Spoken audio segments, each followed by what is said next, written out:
Benjamin é quase que um papagaio. Às vezes eu não sei se eu tenho um filho ou se eu tenho um papagaio em casa. Ele é uma criança muito falante, graças a Deus.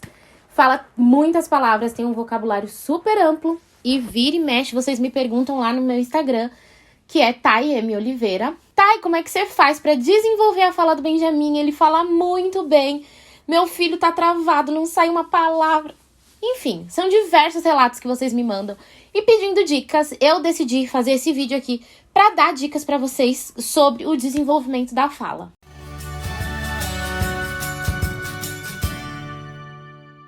Oi, gente, tudo bem? Comigo tá tudo ótimo. E no vídeo de hoje, então, nós vamos falar sobre o desenvolvimento da fala infantil.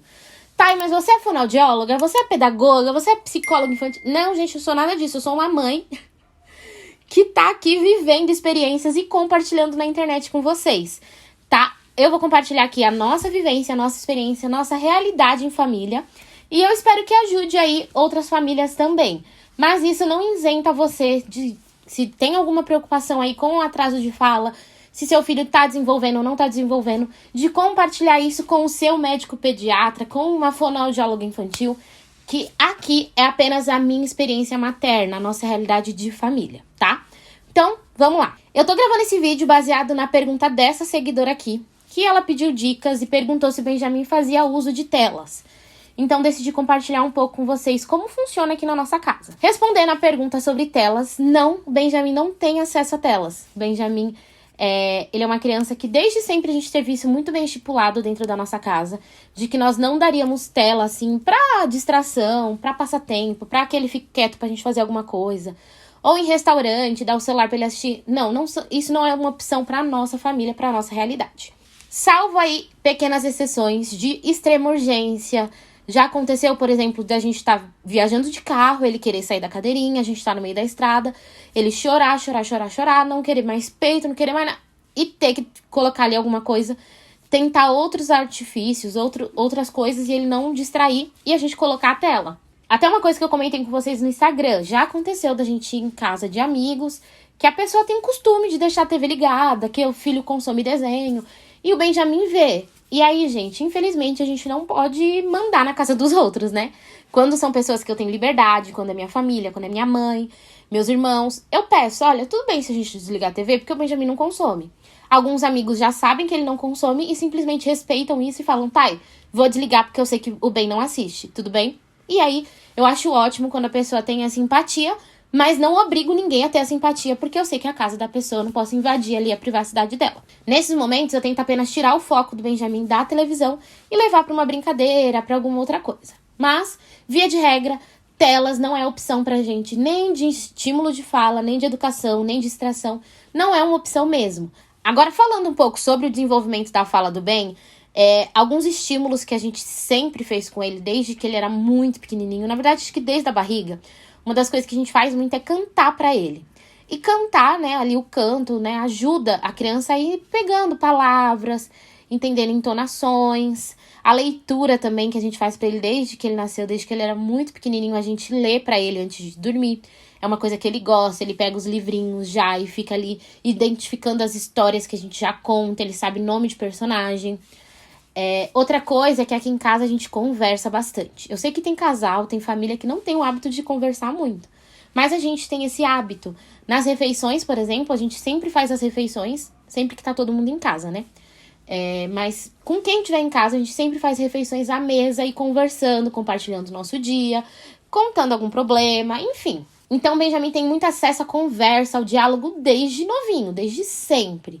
Eu também sempre conversei muito com ele, mesmo quando ele não me respondia. Quando ele era um recém-nascido, eu sempre conversei muito com ele. Então, o Benjamin tem muito acesso a palavras, a diálogo desde sempre. Isso ajuda, sim, a criança a ir pegando ali aquela rotina. Isso é uma rotina para ele.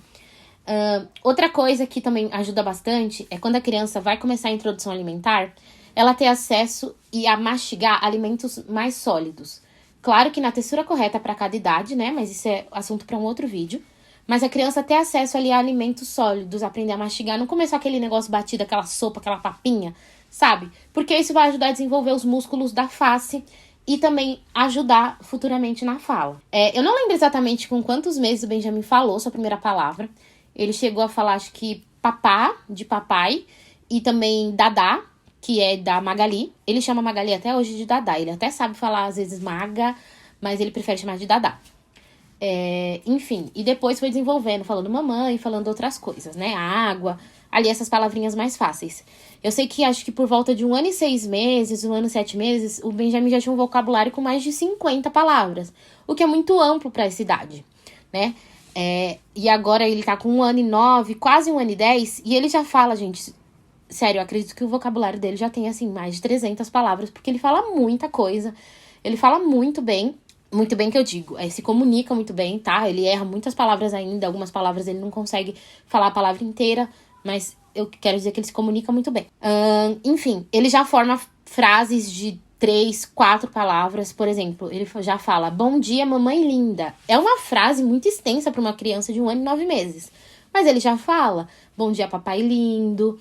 Enfim, ele já tem aí essas formas de frase muito bem estabelecidas também.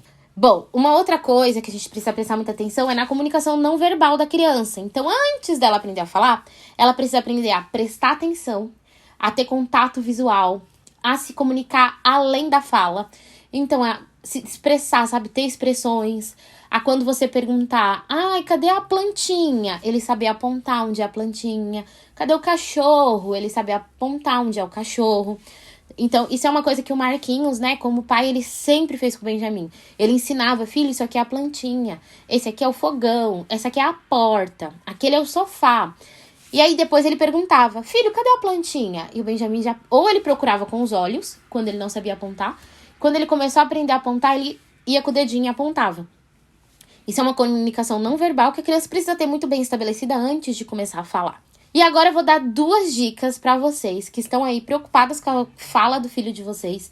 São 2 coisas que às vezes a gente faz e não percebe que está fazendo por ser muito, sabe, uma coisa que já está enraizada aqui na gente. Mas a gente precisa se atentar porque a gente pode estar atrasando o desenvolvimento da fala dos nossos filhos. A primeira dica é não falar para a criança repetir apenas o final da palavra, a última sílaba.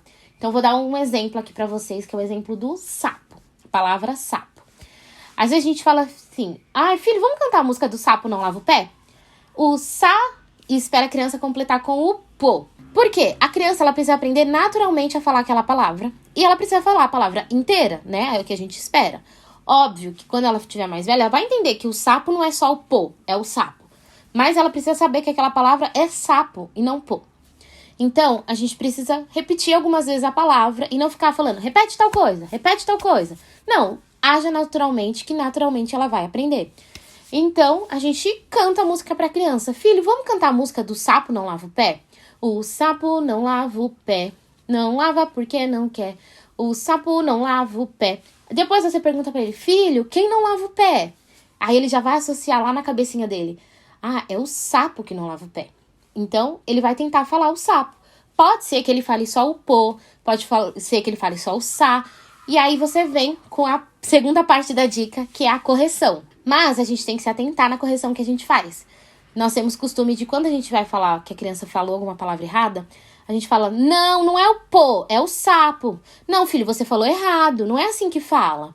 E isso acaba inibindo a criança, constrangendo, e ela vai pensar, putz, não sei falar. Eu só falo errado, eu não sei falar certo. Então, quando a gente for corrigir que a criança falou o pô e não o sapo, a gente fala, filho, quem não lava o pé? E aí ele vai falar, pô. Aí você fala, isso mesmo, filho, o sapo. Você corrige sem dizer não, sem dizer tá errado, você não sabe, apenas afirmando a palavra correta para a criança, devolvendo para ela a maneira correta de se falar. Com o tempo, ela vai entender que a palavra correta é sapo, a palavra inteira é sapo. Então, a gente precisa se atentar nesses 2 pontos. A não pedir para a criança repetir apenas o final da palavra e a não ficar corrigindo. Não, tá errado, você não sabe. Eu sei que por mais que a gente use uma entonação muito empática, não, filho, não é assim. A gente precisa se atentar a isso porque isso pode inibir a criança e atrasar mais a fala dela, que ela vai ficar com medo, com vergonha de falar.